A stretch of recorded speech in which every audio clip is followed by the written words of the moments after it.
Hello friends. Excel कॅल्क्युलेशनच्या नवीन व्हिडिओमध्ये तुमचं स्वागत आहे. मागच्या व्हिडिओमध्ये आपण पाहिलं की होम लोनचा योग्य कालावधी कसा निवडायचा. तो निवडण्यासाठी कोणत्या गोष्टी आपल्याला विचारात घेतल्या पाहिजेत. जर तुम्ही तो व्हिडिओ पाहिला नसेल तर त्याची लिंक मी डिस्क्रिप्शन बॉक्समध्ये देते. तो व्हिडिओ आधी नक्की बघा, कारण तो बघितल्यावर हा व्हिडिओ तुम्हाला जास्त चांगला कळेल.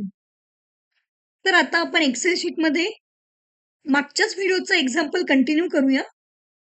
तुमची लोन अमाउंट आहे 25 लाख रुपये. तुमचा लोनचा टेन्युअर आहे. आता इथे आपण 3 एक्झाम्पल्स अझ्युम केलेले आहेत. 10 वर्ष, 15 वर्ष आणि 20 वर्ष. इंटरेस्ट रेट आपण अझ्युम केलेला आहे 8%. तर जसं तुमचा लोनचा टेन्युअर वाढत जातो, तसा तुमचा EMI जो आहे त्याची अमाउंट कमी होत राहते आणि ओव्हरऑल इंटरेस्ट पेमेंट जे आहे ते जास्त असतं. 10 वर्षात तुम्ही टोटल 11,40,000 इंटरेस्ट पेमेंट करणार आहात बँकेला आणि त्याच्याच उलट 20 वर्षाला 25 लाख रुपये. जितकं कमी EMI, जितकं जास्त टेन्युअर, तितकं इंटरेस्ट पेमेंट जास्त.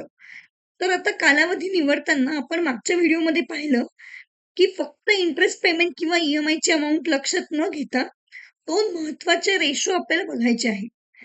पहिलं बघायचंय आपल्याला की तुमचा जो EMI तुम्ही चूज करणार आहात तो तुमच्या टोटल मंथली इन्कमच्या किती टक्के आहे. म्हणजेच लोन टू इन्कम रेशो तो किती आहे.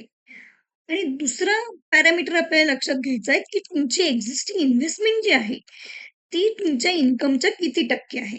हे 2 रेशो आपल्याला बघूनच ठरवायचं आहे की आपल्याला कुठल्या टेन्युअरचं लोन चूज करायचं आहे ते.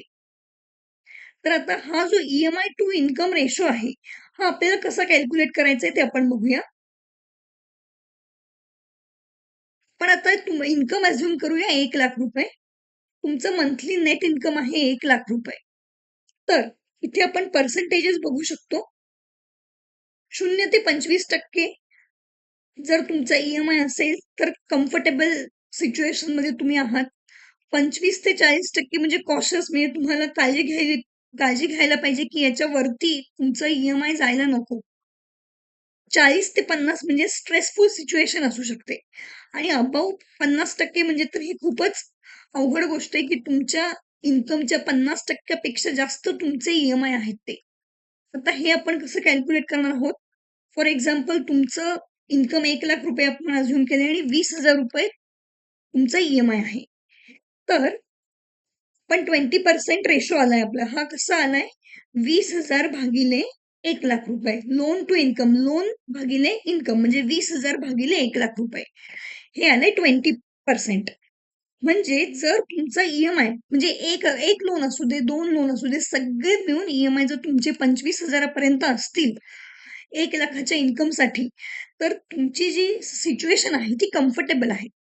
जसा हा रेशो वाढतो तशी सिच्युएशन गंभीर होत जाणार आहे आणि 50,000च्या वरती तरी अलार्मिंग सिच्युएशन आहे. म्हणजे तुम्हाला इन्व्हेस्टमेंटला काही फ्युचरमध्ये स्कोपच होणार नाहीये आणि सगळं तुमचं जे बजेट आहे, तुमचं फ्युचरचं फायनान्शियल प्लॅनिंग आहे ते बिघडणार आहे. ही पहिली गोष्ट. दुसरं, आता आपण जे रेशो बघणार आहोत की फक्त काही आपण जे मंथली इन्कम आहे त्याच्यामधून आपण EMI पे नाही करत. आपले इतर खर्च असतात, आपले ग्रोसरी असते किंवा अजून दुसरे महत्वाचे खर्च असतात, इलेक्ट्रिसिटी बिल असतं. तर हे आपल्याला कसं कळणार की आपले जे इन्कम आणि एक्सपेन्सेस आणि इन्व्हेस्टमेंटचे रेशो आहेत ते ओके आहेत. तर त्यासाठी एक थंब रूल इथे वापरला जातो. तो म्हणजे 50, 30 आणि 20 रूल म्हणतात याला.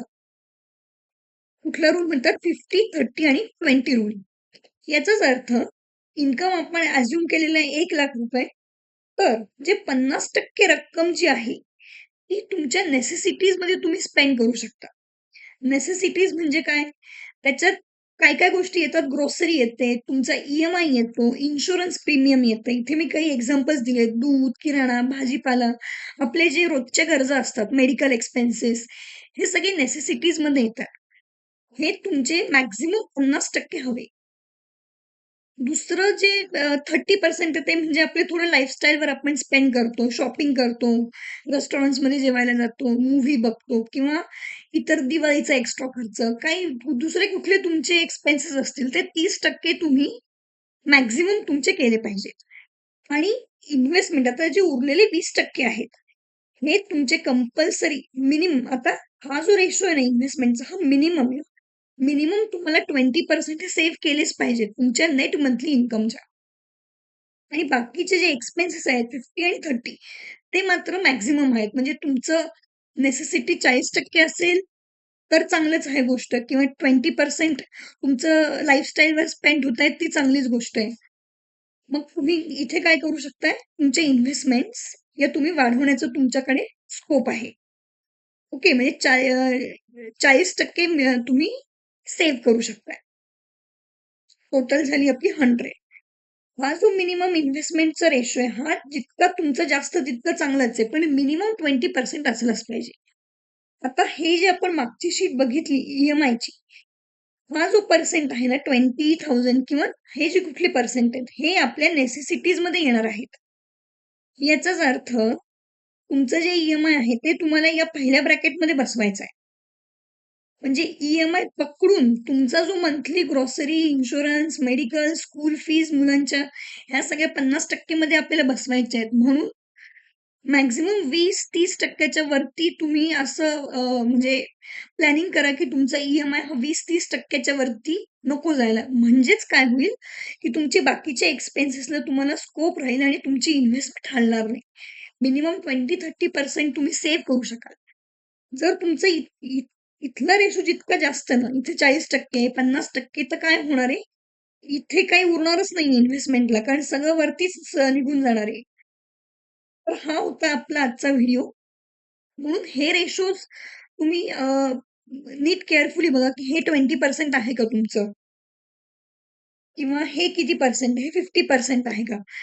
जर तुमचं इन्व्हेस्टमेंट 30-40% आहे, तर मग तुम्ही कॅल्क्युलेशन करून ई-एम-आय जास्त करू शकता. पण हे पॅरामीटर्स एकदम लक्षात ठेवा, की याच्यावरती आपला ई-एम-आय नको जायला. हे महत्वाचे पॅरामीटर्स आहेत. हा जर तुमचा रेशो ओके असेल ना, तर जास्त चान्सेस आहेत, की तुमचे हे 20-30 आणि 20चा जो रूल आहे, तो पण एकदम ओके असणार आहे. तर आजच्या व्हिडिओमध्ये इतकंच. माझा व्हिडिओ आवडला असेल, तर व्हिडिओला लाईक करा आणि माझ्या चॅनलला सबस्क्राईब करा. मी नवीन-नवीन असेच व्हिडिओज घेऊन येत राहणार आहे. तोपर्यंत थँक